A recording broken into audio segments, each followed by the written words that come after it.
What happens when alien children, abandoned on a dying space station, discover an ancient human tradition called Christmas? What happens when they write letters to someone called Santa, not knowing he's supposed to be make-believe? And what happens when the only human around is a janitor named Marcus Chun, who's been cleaning floors and fixing broken things for 3 years, invisible to everyone around him? Some say Christmas miracles don't exist in the cold vacuum of space. Some say magic dies when you leave Earth's atmosphere. Some say a simple maintenance worker can't possibly be the answer to desperate prayers written in crayon on scraps of metal. They're all wrong. This is the story of how one human proved that the greatest gifts aren't found under trees or in store windows. They're found in the spaces between heartbeats, in the moment when someone decides that a child's tears matter more than the rules, and in the simple truth that sometimes the most ordinary people are capable of the most extraordinary love. This is the story of how Christmas came to the stars, carried not by flying reindeer or magical sleighs, but by calloused hands, a maintenance toolkit, and a heart that refused to let hope die in the darkness. Get ready to believe in magic again. Get ready to remember why humanity's greatest strength has never been our weapons or our technology. It's been our refusal to let innocence suffer when we have the power to help. The universe is about to learn what Christmas really means. Marcus Chun pushed his maintenance cart down the gleaming corridors of Nexus Station, the wheels squeaking in a rhythm he'd grown to find oddly comforting. 3 years of the same routes, 3 years of the same sounds, 3 years of being invisible to the thousands of aliens who called this massive space station home. He didn't mind being invisible. In fact, he preferred it that way. The mop bucket sloshed with each bump, and Marcus automatically adjusted his grip on the handle. Nexus Station was a marvel of interstellar engineering, a massive trading hub that floated in the neutral space between 12 different star systems. Representatives from dozens of species conducted business here, negotiated treaties, shared technology, and occasionally started diplomatic incidents that required his services to clean up the mess afterward. Marcus had seen it all in his 3 years as a maintenance worker. Sulfur-based life forms that left yellow stains on everything they touched. Silicon-based creatures that shed tiny crystal fragments like dandruff. Energy beings that somehow managed to leave scorch marks on metal walls just by getting excited. He'd learned to clean up after all of them without asking questions or drawing attention to himself. Today felt different, though. The usual bustle of the commercial sectors seemed subdued. Even the diplomatic quarter, normally buzzing with heated negotiations conducted in 17 different languages, felt strangely quiet. Marcus didn't think much of it as he made his way towards Sector 7, the residential district where most of the permanent inhabitants lived. As he rounded the corner into the main corridor of Sector 7, he nearly collided with Dr. Vexthera, a tall, six-armed Nexari who served as the station's chief medical officer. Her normally pristine blue-silver skin looked dulled with exhaustion, and her 4 eyes were dimmed with something Marcus had learned to recognize as grief. "Excuse me, Dr. Vexthera," Marcus said, stepping aside with his cart. "Sorry about that." The doctor paused, seeming surprised that anyone had spoken to her. Most people, Marcus included, usually kept interactions with the medical staff brief and professional. But something in her posture made him hesitate instead of continuing on his route. "Marcus Chun," she said, her voice carrying that melodic quality typical of her species. "You are the human maintenance technician." "Yes, ma'am. Is everything all right? You look like you've had a rough day." Dr. Vexthera's head tentacles, which normally swayed with gentle motion, hung limp around her shoulders. "There has been an incident in the Kepler sector. A transport ship carrying refugees from the thalassic colony worlds suffered catastrophic system failure 3 days ago. We managed to rescue most of the passengers, but..." She trailed off, her 4 eyes focusing on something beyond Marcus's shoulder. He waited, recognizing the look of someone struggling with difficult news. "But," Marcus prompted gently, 43 children were orphaned in the incident. Their families. Dr. Vexthera's shoulders sagged. Their families did not survive. These children represent 7 different species, ages ranging from what you humans would consider 4 to 16 years old. They have no relatives, no guardians, no homes to return to. Marcus felt something cold settle in his stomach. He'd heard about the refugee crisis affecting the outer colonies, but it had always seemed distant, abstract. Numbers and reports rather than real faces, real lives torn apart.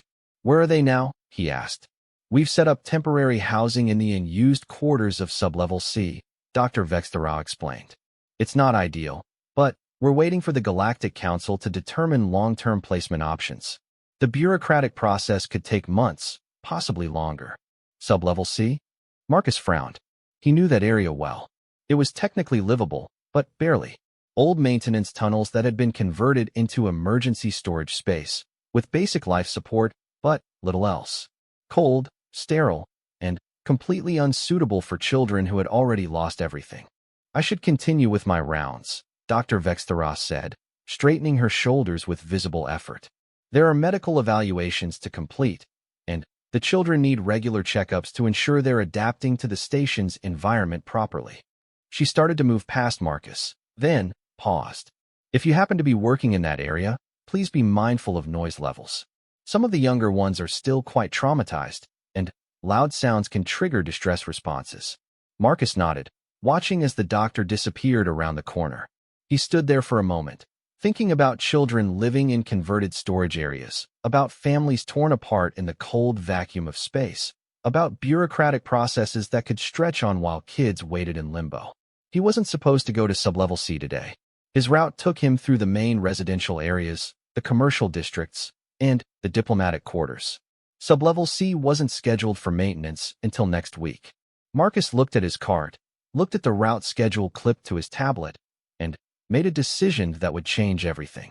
20 minutes later, he was descending the service elevator to Sublevel C, his cart squeaking more loudly in the enclosed space. The elevator opened onto a corridor he'd walked hundreds of times before, but it looked different now. Instead of the usual empty silence, he could hear faint sounds echoing from the converted quarters.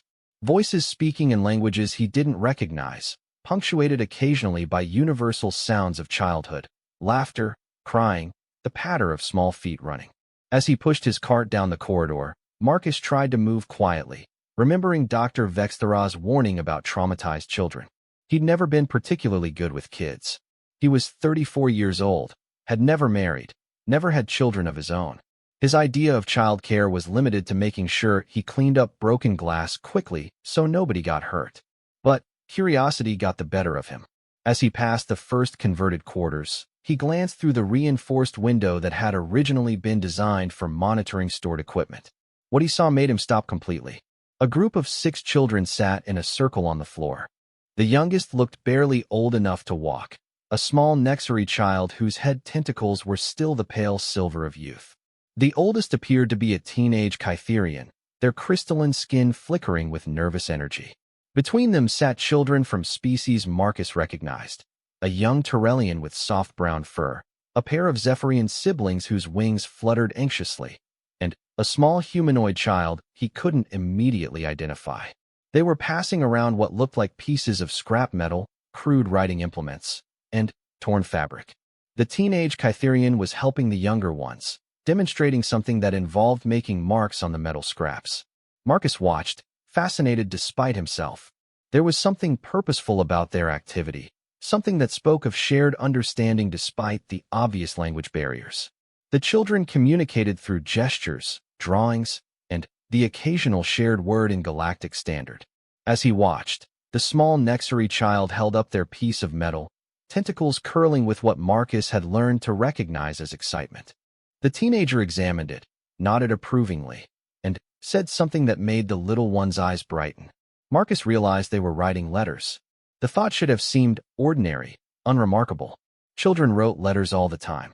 But something about the scene nagged at him, some detail his subconscious had noticed that his rational mind hadn't processed yet.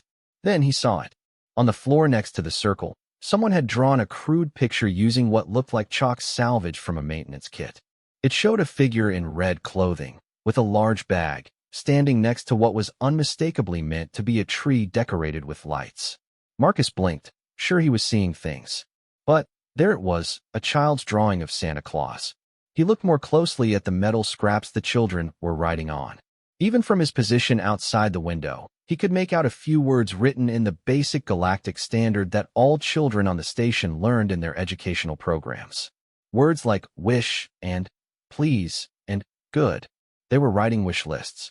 To Santa, Marcus stared at the scene, his mind racing.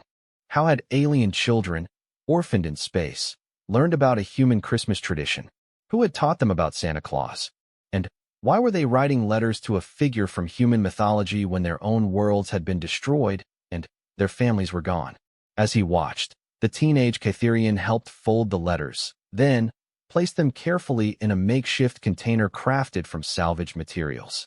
There was something ritualistic about the way they handled the letters, as if they believed with absolute certainty that someone would read them. Marcus felt something twist in his chest, a combination of wonder and heartbreak that he wasn't prepared for. These children, who had lost everything, were still capable of hope.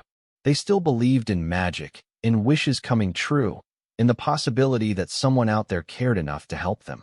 The rational part of his mind reminded him that Santa Claus wasn't real, that these children were setting themselves up for disappointment, that whoever had taught them about Christmas traditions had probably meant well, but created an impossible expectation. But as he watched the little Nexary child carefully place their letter in the container, head tentacles practically glowing with excitement, Marcus found himself thinking about something else entirely.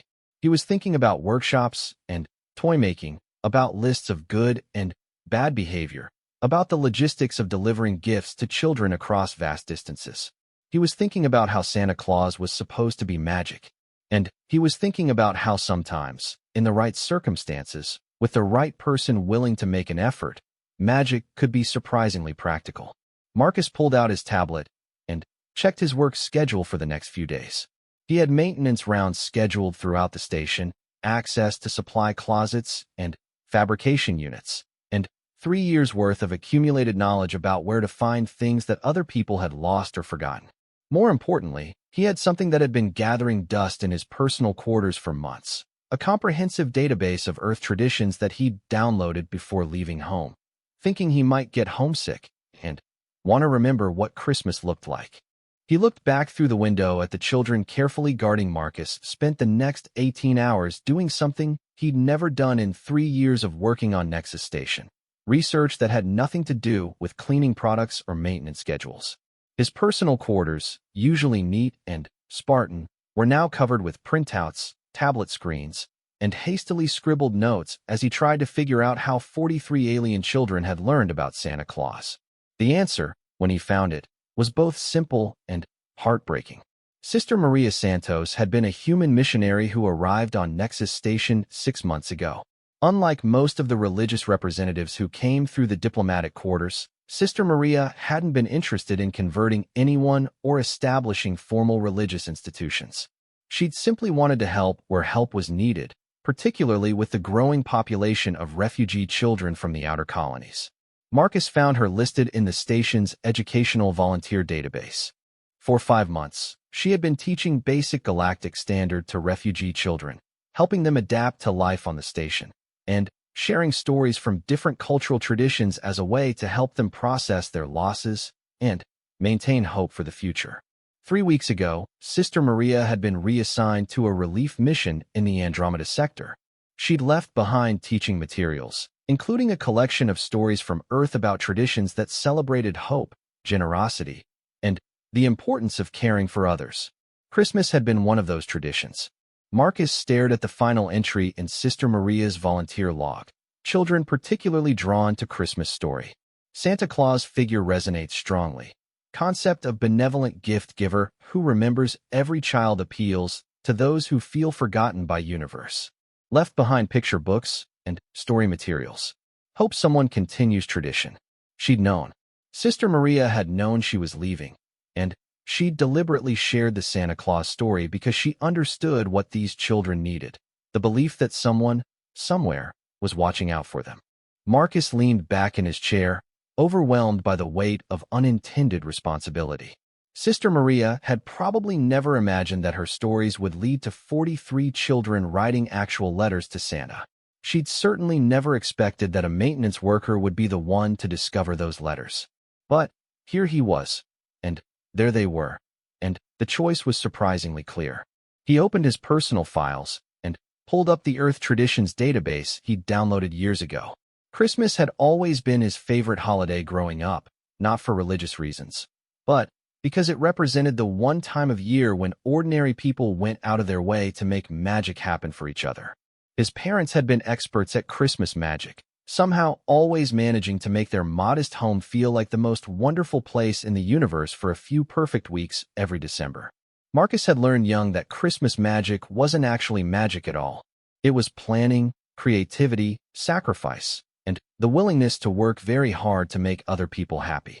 It was his mother staying up late to sew Halloween costumes into Christmas stockings when money was tight. It was his father spending months building a treehouse that appeared in their backyard Christmas morning. It was ordinary people deciding that love was worth extraordinary effort. If Christmas magic was really just human determination dressed up in red velvet and folklore, then Marcus already had everything he needed. The next morning, he began his reconnaissance in earnest. Marcus had always been good at his job because he paid attention to details other people missed.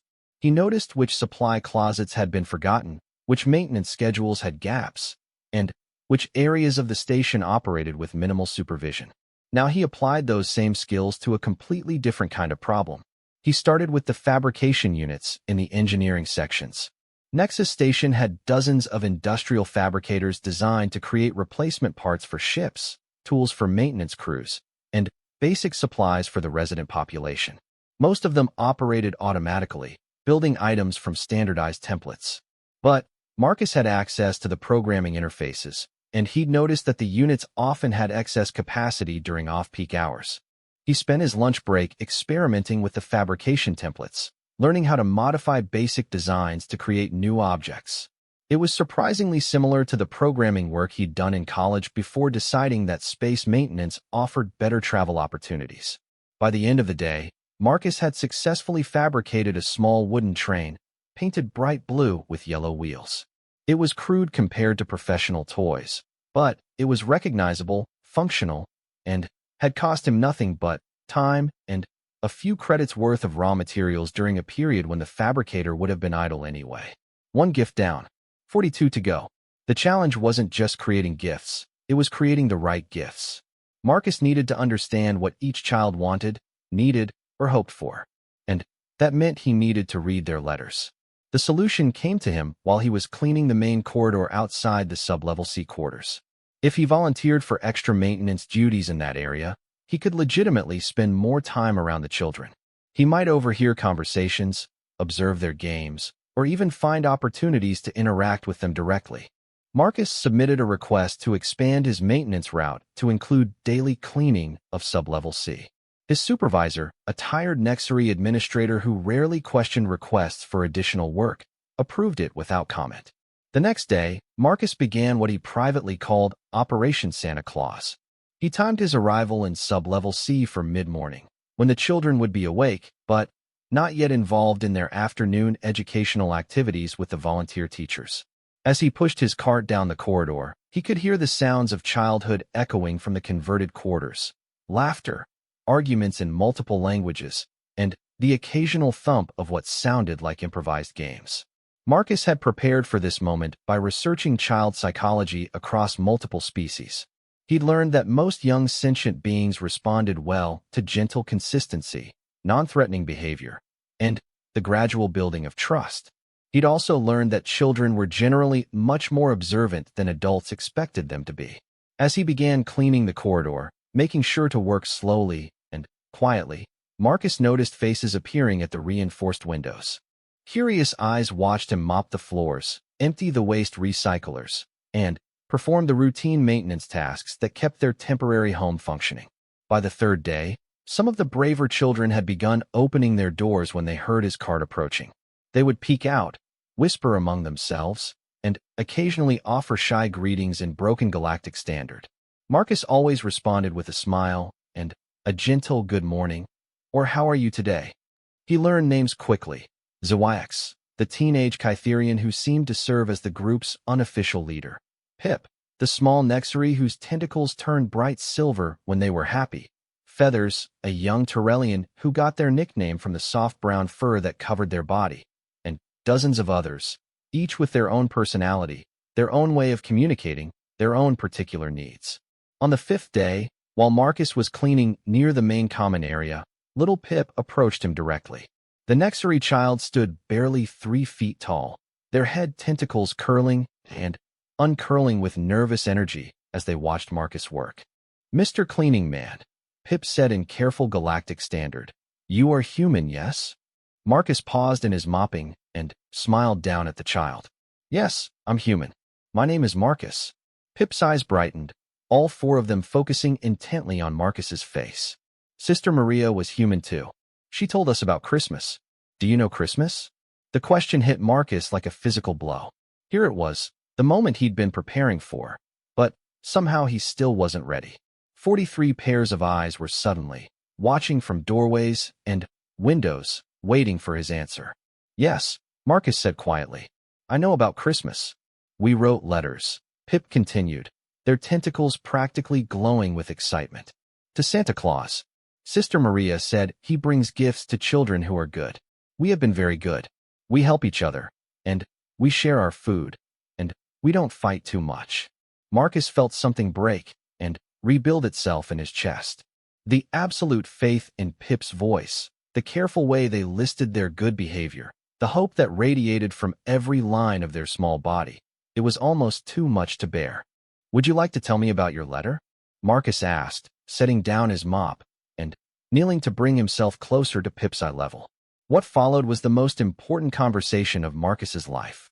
Pip told him about the letter they'd written, carefully describing each word they'd managed to spell in galactic standard. They wanted a soft blanket because the sleeping areas were cold, and they wanted a picture of their family because they were scared they might forget what their parents looked like, and they wanted a musical toy because their mother used to sing them to sleep. As Pip talked, other children began to emerge from their quarters. ZYX translated for the younger ones who didn't speak galactic standard yet. Feathers drew pictures in the dust on the floor to help explain what they'd written about. The 2 Zephyrian siblings, whose names Marcus couldn't pronounce but who answered to Wing and Song, performed a brief flying dance to demonstrate the toy they'd requested. Each child's letter told a story of loss, hope, and the kind of desperate faith that only comes from having nothing left to lose. They wanted simple things: toys, blankets, pictures, foods that reminded them of home. But underneath each request was the same desperate need. The need to believe that someone cared, that they weren't forgotten, that they mattered enough for their wishes to be heard.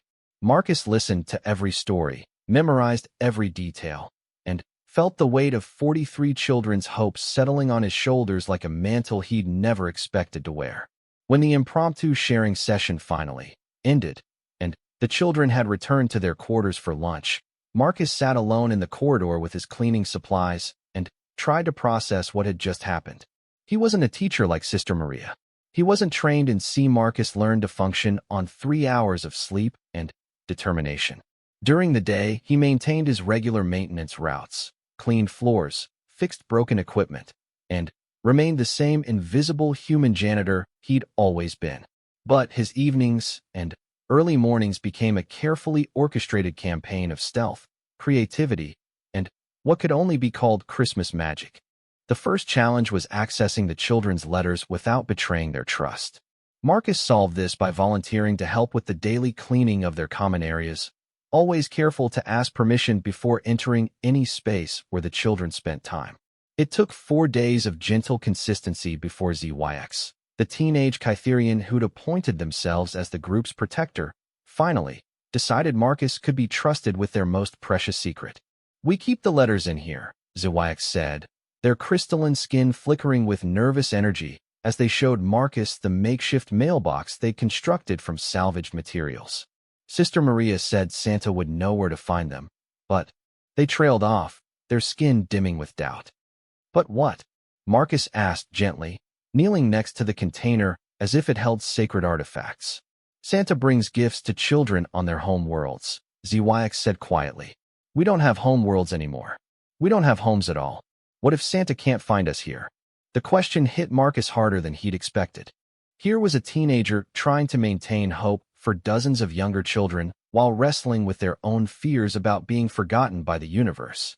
ZYX was old enough to suspect that Santa might not be real, but young enough to desperately want to be wrong. "I think," Marcus said carefully, "that Santa is very good at finding children who need him most. Distance doesn't matter as much as caring does." ZYX studied his face with the intensity that only teenagers could manage. "You really believe that?" Marcus met their gaze steadily. "I believe that when children write letters asking for help, someone should read them. Someone should care enough to try." That night, with ZYX's permission, Marcus read every single letter. Pip's letter was written in careful block letters, with small drawings accompanying each request. A soft blanket, blue like Mama's eyes, a music box, plays sleeping songs, and a picture frame for remembering faces. At the bottom, in even smaller letters, "Please help Wing," and "Song Stop Crying at Night." They missed their nest siblings very much. Wing and Song's letter was a collaborative effort, written in the flowing script used by Zephyrian cultures. They wanted flying toys that could perform aerial dances, sweet cakes like the ones their grandmother made for celebration days, and warm clothing that wouldn't restrict their wings. Their final request made Marcus's hands shake slightly. "We want to see our parents again, even if only in dreams." Feathers had drawn more than written, creating detailed pictures of the Tyrellian comfort objects they remembered from home. Heated sleeping stones, grooming brushes made from specific plant fibers, and a traditional story sphere that would project holographic tales in their native language. The letters went on and on, each one revealing not just what the children wanted, but who they were and what they'd lost. Marcus read about families torn apart in transport disasters, homeworlds evacuated due to environmental collapse, and communities scattered across the galaxy by wars they were too young to understand. But what struck him most powerfully was how often the children wrote about each other. Pip wanted Song to stop crying. Wing asked for medicine to help a sick Nexary child who wasn't even in their immediate group. ZYX requested educational materials that could be shared with everyone. The older children consistently asked for things that would benefit the younger ones. These weren't selfish wish lists written by spoiled children expecting magical fulfillment. These were desperate prayers written by small beings who'd lost everything but somehow still possessed the capacity to care about each other's welfare. Marcus spent the rest of the night creating a master database, cataloging every request, cross-referencing needs with available resources, and beginning to design what he privately called Operation Christmas Magic, Galactic Edition. The fabrication units were his primary resource, but Marcus quickly discovered that creating toys and comfort objects required more than just access to industrial equipment. He needed to understand the cultural significance of specific items, the sensory preferences of different species, and the complex emotional associations that made certain objects comforting versus merely functional. For Pip's music box, Marcus spent 3 days researching Nexary lullabies and working with the station's audio processing systems to create a small device that could play traditional sleeping songs. The box itself was fabricated from recycled metal, but Marcus hand-painted it with blue swirls that matched his research into Nexary aesthetic preferences. Wing and Song's flying toys required even more creativity. Marcus studied Zephyrian aerial dances through archived cultural databases, then designed small holographic projectors that could create the illusion of flying creatures performing traditional flight patterns.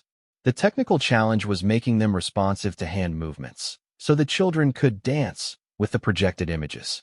Feathers' heated sleeping stones were actually the easiest to create, since they were essentially custom-designed heat packs that could be programmed to maintain specific temperatures.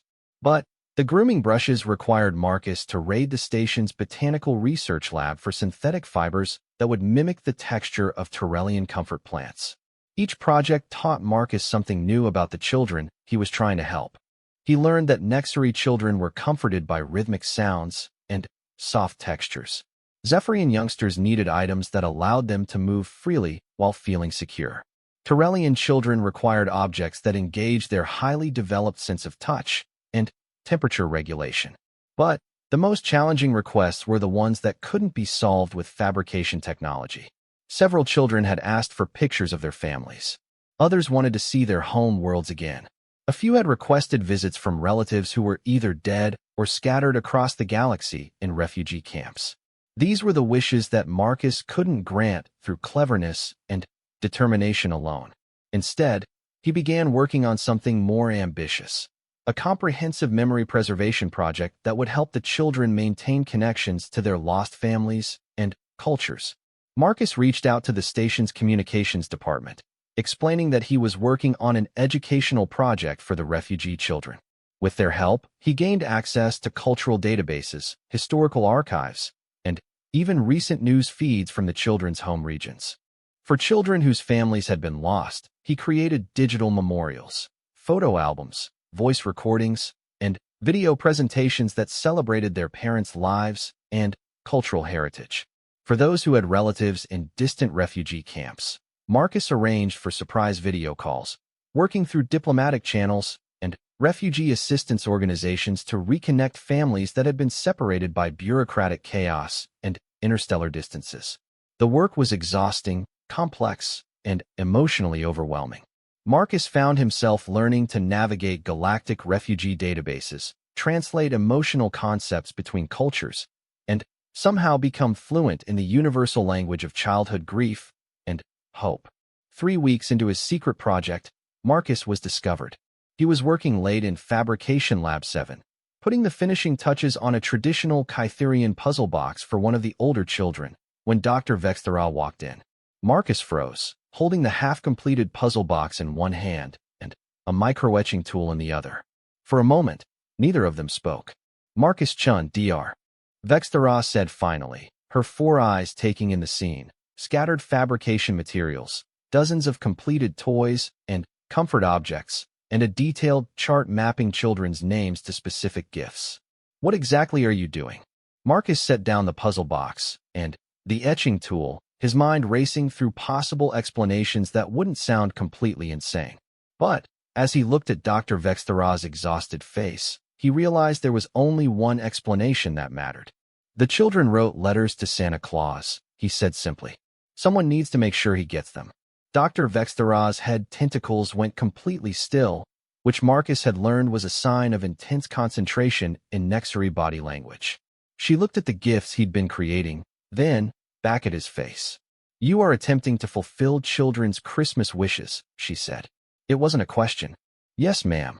Using station fabrication equipment and your own personal time. Yes, ma'am. Without any authorization from the Refugee Assistance Committee or the station administration. Marcus took a deep breath. Yes, ma'am. Dr. Vexthera walked closer, examining the completed gifts with professional interest. She picked up the painted music box he'd made for Pip, turned it over in her hands, and activated the playback function. Soft Nexary lullabies filled the fabrication lab, the same songs that had once soothed children to sleep on a world that no longer existed. How long have you been doing this? She asked quietly. 3 weeks. Since I found out about the letters. And you're planning to deliver these gifts anonymously, maintaining the children's belief in Santa Claus. Yes, ma'am. On December 25th.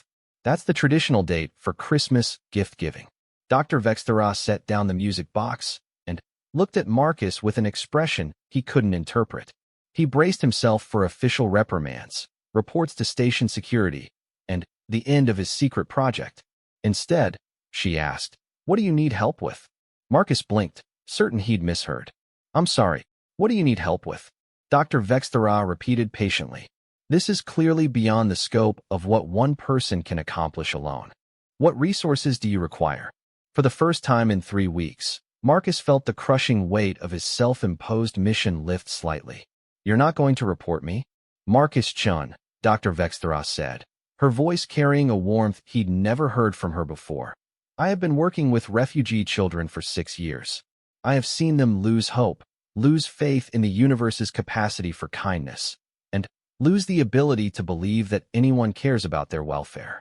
In 3 weeks, you have single-handedly restored something I thought was gone forever, their excitement about the future.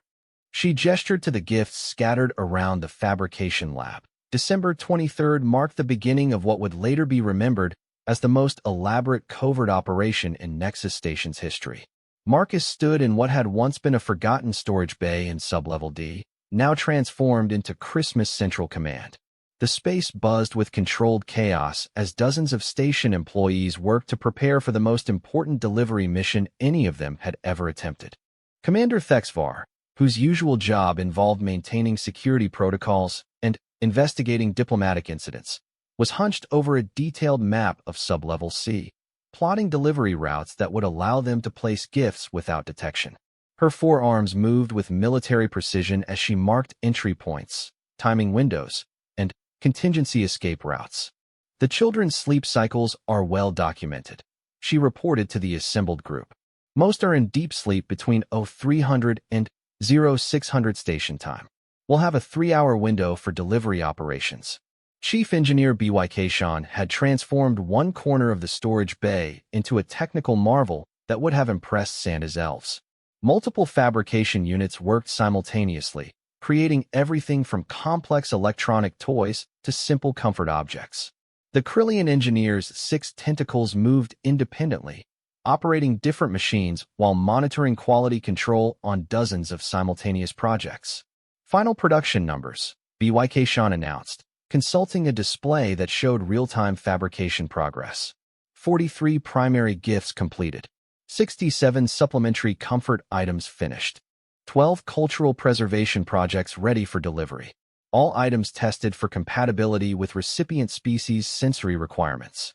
Dr. Vextera coordinated the most delicate aspect of the operation, the personal and emotional elements that couldn't be fabricated. Her medical expertise had proven invaluable in understanding how different species processed grief, comfort, and joy. She'd worked tirelessly to ensure that every gift addressed not just the children's stated wishes, but their deeper psychological needs. The memory preservation projects are complete, she reported, indicating a collection of sophisticated data storage devices disguised as toys and decorative objects. Each child who requested connection to family or cultural heritage now has access to comprehensive archives of their home worlds. Family histories were available, and traditional stories from their cultures. Marcus moved through the organized chaos, checking details and marveling at how his impossible mission had transformed into something beautiful and collaborative. 3 weeks ago, he'd been one man with a maintenance cart and a crazy idea. Now he was coordinating with beings he'd previously known only as distant figures in the station hierarchy, all united by the simple goal of making 43 children wake up believing in magic. The transformation wasn't just in the scale of the operation. Marcus himself had changed in ways he was still discovering. 3 years of invisible maintenance work had taught him to notice details, but this project had taught him to see the connections between those details. He'd learned to understand the relationship between a Tyrellian child's request for heated stones and their species' need for environmental comfort. He'd figured out how to translate human concepts of Christmas magic into forms that resonated with entirely different cultural frameworks. Most importantly, he'd learned that magic wasn't really about the impossible becoming possible. Magic was about people deciding that love was worth extraordinary effort, that hope was worth fighting for, and that children's tears were important enough to change the entire course of your life. Marcus, Dr. Vextera called, interrupting his philosophical moment. We have an unexpected development. She led him to a communication station where administrator next him was coordinating with someone off-station. The usually tired Nexari looked more animated than Marcus had ever seen them. What's happening? Marcus asked. Sister Maria, administrator next him explained. Dr. Vextera contacted her to inform her about your project.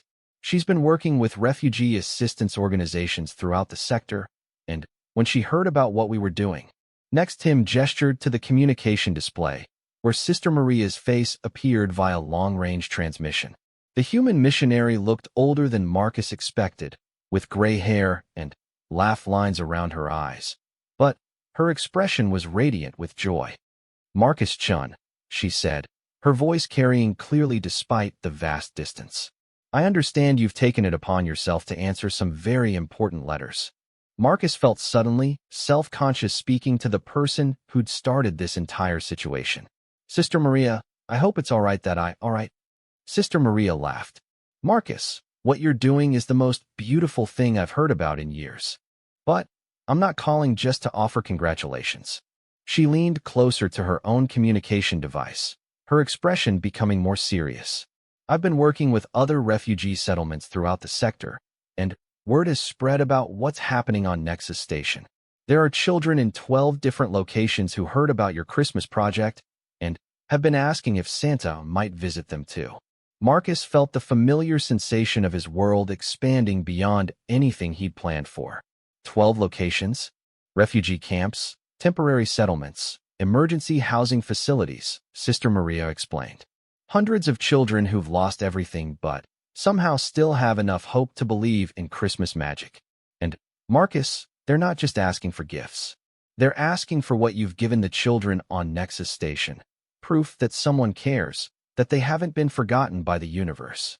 The implication hit Marcus like a physical blow. The success of their operation on Nexus Station had created a responsibility that stretched far beyond what he'd ever imagined. Children throughout the sector were now counting on Christmas magic that might not exist. But, as Marcus looked around Christmas Central Command at beings from 6 different species working together to make the impossible happen, he realized that the magic was already real. It just needed to be shared. "What would it take?" he asked Sister Maria. "I've been coordinating with relief organizations, and we've identified the most critical locations," she replied. "Places where children are safe, but have lost hope. We could establish fabrication and delivery networks similar to what you've created on Nexus Station. But, Marcus, the scale would be enormous. We'd be talking about thousands of children across dozens of worlds." Commander Thexvar stepped forward. "Marcus, with respect, that's beyond what our current resources can handle. We've stretched our capabilities just to manage 43 children. Unless," Chief Engineer BYK Sean interjected, their tentacles moving with excited energy, "we don't try to do it all from Nexus Station." All eyes turned to the Krillian engineer, who activated a holographic display showing the sector map, with refugee locations marked in red. "What if we don't centralize the operation?" BYK Sean continued. "What if we create a network? Each major station, each refugee settlement, each relief organization becomes its own Christmas Central Command. We provide the templates, the techniques, the organizational structure. They provide the local knowledge, the cultural expertise, the human, or rather, the sentient, resources." Dr. Vextheraz's head tentacles began moving with rapid excitement. A distributed Christmas miracle. Each location adapting the basic concept to their specific populations and resources. Marcus stared at the holographic map, watching as BYK Sean added connection lines between refugee locations, showing how knowledge and resources could be shared across the network. It was audacious, impossible, and absolutely necessary. "Sister Maria," Marcus said, turning back to the communication display. "How much time do we have?" 3 days, she replied. "Christmas Eve is December 24th across most human settlements, but many of the refugee populations have been using Earth calendar systems since they lost their home world dating methods. If we're going to do this, we need to coordinate delivery for December 25th, sector-wide. 3 days to establish Christmas operations across 12 worlds. 3 days to train local volunteers, transfer fabrication templates, and coordinate the largest humanitarian gift-giving operation in galactic history." Marcus looked around Christmas Central Command at the beings who had already proven that impossible things could happen when the right people decided to work together. "We're going to need a bigger storage bay," he said. What followed were the most intense 72 hours of Marcus's life. Christmas Central Command expanded to occupy 3 storage bays and part of the main engineering section. The project grew from a secret operation involving dozens of station employees to a sector-wide network involving thousands of volunteers across multiple worlds. Sister Maria served as coordination central, using her connections with relief organizations to identify local leaders who could establish Christmas operations in each refugee location. Marcus found himself conducting training sessions via long-range communication, teaching beings he'd never met how to organize secret gift delivery operations. Dr. Vexthera developed cultural adaptation protocols, helping each location modify gift-giving traditions to match the specific needs of their refugee populations. Commander HFY created operational security guidelines that could prevent 43 different Christmas miracles from being discovered before delivery. Chief Engineer BYK Sean worked with fabrication specialists across the sector to establish production networks, sharing design templates and resource allocation strategies. Administrator Next Tim navigated the complex diplomatic requirements of conducting covert operations across multiple jurisdictions. On December 24th, as Marcus made final preparations for the original Nexus station delivery, he received status reports from Christmas operations across the sector. 12 worlds were ready. Thousands of children would wake up Christmas morning to discover that someone cared enough to make their wishes come true. But, for Marcus, the most important moment came when little Pip found him in the corridor outside Sublevel C, just hours before the scheduled delivery. "Marcus," Pip said, their head tentacles curling with nervous excitement. "Tonight is Christmas Eve, yes?" "Yes," Marcus confirmed, kneeling down to Pip's eye level. Tonight at 0300 hours on December 25th, Marcus Chun became Santa Claus. The transformation was more than just the red costume that Dr. Vexthera had fabricated using traditional Earth holiday imagery. As Marcus made his way through the service corridors toward Sublevel C, carrying the first load of gifts, he felt the weight of 43 children's faith settling around his shoulders like a mantle of stars. Commander HFY's security protocols were working perfectly. The corridors were empty, the surveillance systems were running on delayed loops, and the children remained fast asleep in their converted quarters. But even in the sterile silence of the maintenance tunnels, Marcus could feel something magical building around the operation. Christmas Central Command had been transformed into mission control. Dr. Vexthera monitored the children's vital signs through medical sensors, ensuring they remained safely asleep. Chief Engineer BYK Sean tracked the progress of delivery teams through internal communication networks. Administrator Next Tim coordinated with the 11 other Christmas operations across the sector, watching as thousands of gifts found their way to children who had almost given up on hope. Marcus reached the first delivery point, the common area where the children gathered during the day. According to their carefully laid plans, this was where the generic Christmas magic would appear: a decorated tree, wrapped packages for group sharing, and evidence that Santa Claus had indeed visited their temporary home. But, as Marcus began arranging the scene, he realized that nothing about this moment felt generic. Each ornament on the fabricated Christmas tree had been designed to reflect the cultural traditions of the children who would see it. The wrapped packages contained items that would belong to all of them together.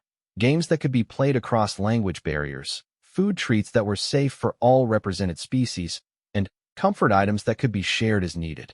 The tree itself was a technical marvel that BYK Sean had spent days perfecting. Rather than a traditional Earth evergreen, it was a holographic projection that could display forest imagery from 12 different worlds, shifting between the crystal forests of Kitharus, the spiral trees of Zephyria, the silver-leafed groves of Nexar, and 9 other home worlds that existed now only in memory and data archives. As Marcus finished arranging the group gifts, he heard a soft sound from one of the converted quarters. Not crying or distress, just the gentle breathing patterns that indicated someone was beginning to wake up. According to Dr. Vexthera's research, some children would wake early on Christmas morning, driven by excitement and anticipation. Marcus activated his communication device. "Control, this is Santa. I'm hearing activity in Quarter 7. Request permission to accelerate individual delivery schedule." "Permission granted, Santa," came Dr. Vexthera's voice, warm with suppressed laughter. Subjects remain in safe sleep parameters, but excitement levels are elevated across the board. Recommend immediate transition to personal delivery phase. What followed was the most extraordinary hour of Marcus's life. Moving through Sublevel C with the stealth that 3 years of maintenance work had taught him, Marcus became a figure from legend. He entered each converted quarter through service access panels, left gifts beside sleeping children, and vanished again without leaving any trace except the evidence of impossible magic. For Pip, Marcus left the hand-painted music box that played Nexary lullabies, a soft blue blanket woven from synthetic fibers that mimicked the texture of Nexary comfort cloth, and a holographic picture frame that cycled through images of Nexary family structures. Not Pip's specific family, which had been lost, but examples of what Nexary families looked like, so that Pip could remember that they belonged to something larger than their current circumstances. Wing and Song received their aerial dancers, sophisticated holographic projectors that responded to hand movements by creating flying displays that matched traditional Zephyrian celebration patterns. But Marcus had added something extra. Each dancer was programmed with the flight patterns that their species used to comfort grieving children, movements that would help them process their loss while maintaining connection to their cultural heritage. Feathers woke just as Marcus was placing their heated sleeping stones beside their bed. The young Tyrellian opened one large, dark eye and stared directly at the figure in red standing in their room. Marcus froze, his heart pounding as he waited for Feathers to cry out, to alert the other children, to destroy the magic they'd worked so hard to create. Instead, Feathers whispered, "Santa?"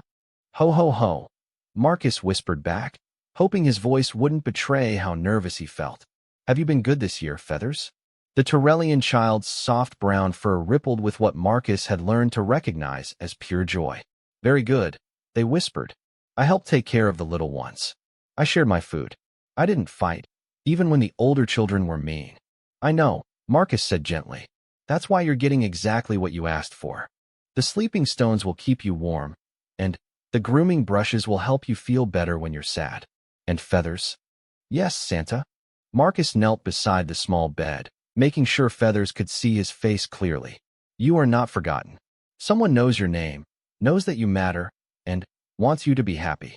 That will always be true, even when you're scared or lonely."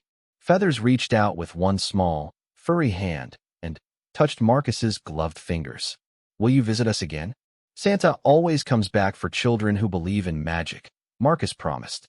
"And Feathers? Magic isn't just about presents. Magic is what happens when people take care of each other, especially when things are hard. You've been making magic all year." As Marcus slipped back out through the service panel, he heard Feathers whispering excitedly to themselves about Santa's visit. But, more importantly, he'd seen something in the child's expression that Dr. Vexthera's research had told him to watch for: the restoration of hope, the rebuilding of faith in the universe's capacity for kindness. The personal deliveries continued through the night. Marcus visited every converted quarter, every sleeping child, every young being who had written a letter asking for proof that someone cared. Each delivery was perfectly customized, reflecting not just what the children had requested, but what his 3 weeks of research had taught him about their deeper needs. Zyx, the teenage Kytherian who served as the group's protector, received educational materials that would help them care for the younger children more effectively. But Marcus also left a personal note, written in carefully researched Kytherian script. "Leadership is a gift you give to others. Thank you for taking care of everyone. Now let others take care of you too." The twin Nexary children who'd been having nightmares received specialized comfort toys that projected soothing light patterns while playing traditional sleep songs. The young Andromedan who'd been struggling with the station's gravity received equipment that would help them move more easily. The small group of Rigelian children who'd been homesick for their desert world received a terrarium that simulated their home environment. Every gift told a story. Every delivery was a promise. Every child was seen, known, and valued. But the real magic happened at 0600 hours, when the children began waking up to discover their Christmas miracle. Marcus had returned to Christmas Central Command, and changed out of his Santa costume by the time the first excited voices echoed through Sublevel C. Through the monitoring systems, he and the other volunteers watched 43 children discover that their letters had been answered, their wishes granted, their faith in magic justified. The reaction was everything they'd hoped for and more than they'd dared to imagine. Pip's delighted laughter filled the corridors as they discovered the music box, immediately activating it, and dancing to Nexary lullabies while clutching their new blue blanket. Wing and Song's aerial displays lit up their quarters with flying light patterns that matched the movements of their own wings as they soared around their room. Feathers could be heard purring, an involuntary Tyrellian response to perfect contentment, as they tested their heated sleeping stones. But the most magical moment came when all 43 children gathered in the common area, and discovered the Christmas tree with its shifting displays of their lost home worlds. "It's showing Kitharus," ZYX whispered, their crystalline skin flickering with patterns Marcus had learned indicated overwhelming emotion. "Look, it's showing the crystal forest where I used to play." "And Zephyria," Song called out, their wings fluttering as they recognized the spiral trees of their birth world. "See the nest towers where families live together?" One by one, each child recognized imagery from their home worlds projected in the ever-changing tree. Worlds that had been destroyed, abandoned, or lost to war were alive again in holographic light, reminding the children that their cultures, their histories, and their identities were too important to be forgotten. "Santa remembered everyone," little Pip said, their head tentacles practically glowing with wonder. "He knew about all our worlds. He knew about all our families." Marcus watched from the monitoring station, surrounded by beings from 6 different species who had worked together to create this moment. Dr. Vextara's 4 eyes were bright with tears. Commander Thexvar's usually stern expression had softened into something approaching wonder. Chief Engineer BYK Sean's tentacles moved with the rapid patterns that indicated extreme satisfaction with successful project completion.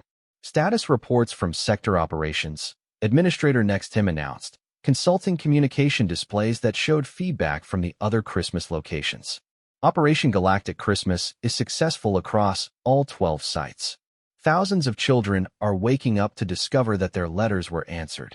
Marcus listened to the reports flooding in from refugee camps, emergency settlements, and temporary housing facilities across the sector. Children who had lost everything were discovering that someone cared enough to make their wishes come true. Hope was being restored on a scale that none of them had imagined possible when this all started with one maintenance worker reading 43 letters to Santa. But, for Marcus, the most important moment came later that morning, when he was back in his regular maintenance uniform, pushing his squeaky cart down the corridor outside Sublevel C. "Marcus," Pip called out, racing toward him with their new blue blanket trailing behind them. "Marcus, Santa came. He really came. He brought presents for everyone." Marcus knelt down, smiling as Pip threw themselves into his arms with complete trust and overwhelming joy. "I can see that," he said. "You look very happy." "The happiest," Pip confirmed. "And Marcus, guess what? Santa left a note that said someone knows all our names and wants us to be happy always." And ZYX said that maybe Santa has helpers all over the galaxy, people who care about children and want to help make magic happen. Marcus looked into Pip's 4 bright eyes, seeing reflection of wonder, hope, and absolute faith in the possibility of kindness. "What do you think about that idea?" "I think," Pip said solemnly, "that maybe magic is when good people decide to help each other. And I think there are lots of good people everywhere, even when we can't see them." As Marcus continued his maintenance rounds that day, he reflected on everything that had changed in the past month. He was still invisible, still pushing a squeaky cart through the corridors of Nexus Station, still cleaning floors and fixing broken equipment. But he was no longer alone in his invisibility. Throughout the station, dozens of beings who had participated in Operation Galactic Christmas carried the secret knowledge that they had been part of something miraculous. They had proven that ordinary people could create extraordinary magic when they decided that children's hopes were worth fighting for. More importantly, they had created something that would last far beyond Christmas Day. The network they'd established, the relationships they'd built, and the proof they'd provided that impossible things could happen when enough people worked together. All of that would continue to ripple outward through the sector and beyond. Dr. Vextara had already begun planning follow-up programs to support the refugee children's ongoing emotional needs. Commander Thexvar was developing protocols for future humanitarian operations that could operate outside normal bureaucratic channels. Chief Engineer BYK Sean was designing improved fabrication systems that could be rapidly deployed to emergency situations. But, perhaps most importantly, word was spreading throughout the galaxy that Christmas magic was real, that Santa Claus existed wherever children needed hope, and that the true miracle wasn't the gifts themselves. It was the proof that someone cared enough to make impossible things happen. 3 months later, Marcus received a message from Sister Maria that changed his life forever. Relief organizations throughout known space were reporting unprecedented levels of volunteer participation as beings from dozens of species requested training in Christmas magic techniques. Children in refugee situations were displaying remarkable resilience and hope, confident that someone somewhere was watching out for their welfare. But, most significantly, the concept of organized kindness, the idea that ordinary people could coordinate extraordinary acts of compassion, was spreading from world to world, species to species, transforming how civilizations approached humanitarian crises. Marcus Chun, maintenance worker turned Santa Claus, had accidentally started a revolution of hope that was reshaping the galaxy's understanding of what was possible when someone decided that children's tears were too important to ignore. As he pushed his squeaky cart through the corridors of Nexus Station, still invisible to most of the beings he passed, Marcus carried with him the knowledge that Christmas magic wasn't really magic at all. It was just love made visible through determination, creativity, and the simple recognition that every child in the universe deserved to believe that someone cared about their happiness. But, sometimes, Marcus reflected, the most practical magic was also the most wonderful kind. The universe had learned what Christmas really meant. Not the celebration of one human tradition, but the proof that hope could survive anything when it was supported by ordinary people willing to do extraordinary things for the sake of children who needed to believe in magic. And, in the converted quarters of Sublevel C, 43 alien children grew up knowing with absolute certainty that they were loved by the universe itself, that their wishes mattered, and that somewhere among the stars, Santa Claus was still reading letters and making impossible things come true for children who believed that magic and kindness were the same thing. Is Christmas Eve. Do you think Santa will really come? Even here, so far from Earth. Marcus looked into Pip's foretrusting eyes and thought about everything that had happened since he'd first seen the children writing their letters. He thought about the network of beings working together across the sector, about impossible things becoming possible through determination and collaboration, about the simple truth that love could indeed move mountains when enough people decided to help push. Pip, he said gently, I think Santa goes wherever children need him most. And I think you've been very, very good. As Marcus pushed his squeaky cart back toward Christmas Central Command for final delivery preparations, he couldn't help smiling at the irony. 3 weeks ago, he'd been an invisible maintenance worker trying to figure out how to become Santa Claus for 43 alien children. Now he was Santa Claus for thousands of children across 12 worlds, and the universe was about to learn that Christmas magic wasn't limited by distance, species, or the laws of physics. It was only limited by how many people were willing to believe that children's hopes were worth fighting for, no matter how impossible the challenge might seem. The children talk about nothing but Christmas these days. They are sleeping better, eating more regularly, and engaging more actively in their educational programs. Whatever you are doing, it is working. Marcus stared at her, overwhelmed by unexpected support. So you'll help? I will help, Dr. Vextera confirmed. And so will others, once they understand what you're attempting to accomplish. You are not the only being on this station who believes children deserve hope, especially children who have lost everything else. That night, Marcus's secret project became something much larger and more wonderful than he'd ever imagined. Dr. Vextera introduced him to a network of station employees who had been quietly worried about the refugee children, but hadn't known how to help effectively. Commander Thexvar from Station Security offered to help with logistics and delivery systems. Chief Engineer BYK Sean provided access to advanced fabrication resources and technical expertise. Even Administrator Next Tim, the tired Nexary who'd approved Marcus's route changes without question, volunteered to help coordinate the project through official channels. What had started as one human janitor's impossible mission became a station-wide conspiracy of kindness, with dozens of beings from multiple species working together to make Christmas magic happen in the cold vacuum of space. As Marcus fell asleep that night, surrounded by completed gifts and detailed delivery plans, he realized that he'd learned something important about Christmas magic. It wasn't really about one person making impossible things happen. It was about what could be accomplished when ordinary people decided to work together for something bigger than themselves. The universe was about to discover that Christmas magic was more powerful when it was shared. Held psychology or cultural sensitivity. He was just a maintenance worker who'd stumbled into a situation far beyond anything he'd ever imagined handling. But, as he looked at the sealed container where the children kept their letters to Santa, Marcus realized that qualifications weren't really the point. The children weren't asking for a professional miracle worker. They were asking for someone who cared enough to try.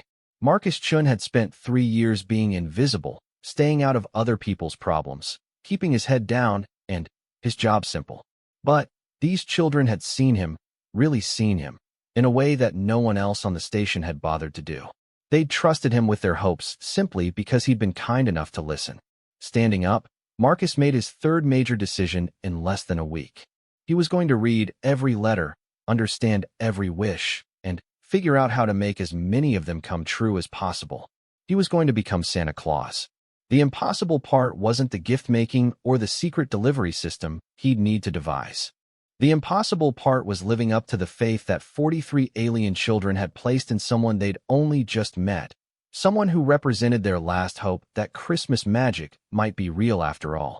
But, as Marcus pushed his squeaky cart back toward the service elevator, his mind was already working through the logistics of the impossible. He had fabrication units to program, supply closets to raid, and a database full of Christmas traditions to adapt for an audience that had never seen snow or reindeer but understood perfectly the language of hope. The universe was about to discover that Christmas magic wasn't limited by species, location, or the laws of physics. It was only limited by how far someone was willing to go to make children smile in the darkness between the stars. Their letters to Santa, and made his second decision of the day. This one was bigger than simply changing his maintenance route. This one was about becoming someone he'd never imagined he could be. Marcus Chun, invisible maintenance worker, was about to discover that sometimes the most extraordinary magic happens when ordinary people decide that hope is worth fighting for, regardless of how impossible the task might seem. The squeaky wheels of his cart echoed down the corridor as he headed back to the service elevator, his mind already working through the logistics of the impossible. He had wishes to grant, hope to preserve, and very little time to figure out how to make Christmas magic work in the cold vacuum of space.